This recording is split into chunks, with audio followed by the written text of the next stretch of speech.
Hi, Lady Danny here. I have a friend who always thanks me for seeing her, really see what's deep down inside.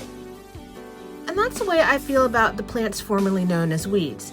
If you really stop to learn about what you're considering a weed, really understand what it offers, it's a whole new mindset.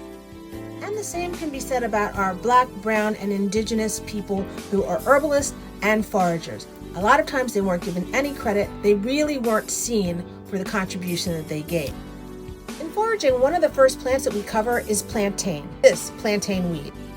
Though some may consider it a weed, to those who know, it offers not only food and nutrition, but also medicine. But did you know this is the weed that also provided a man's freedom?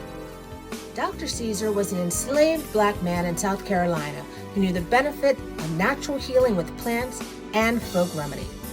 He had quite the reputation for successfully curing a number of people of poisonings as well as pleurisy and lung issues. Snakebite. By 1749, Cesar was getting quite the reputation for successfully curing a number of white plantation owners and their family members.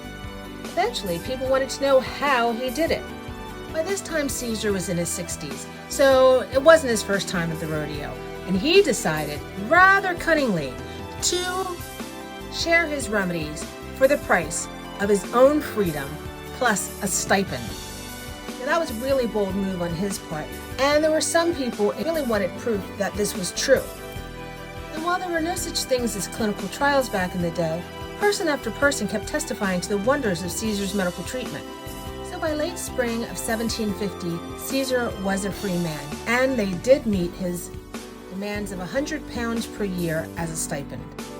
And while he wasn't able to secure the freedom of his wife and children, at least his legacy endures.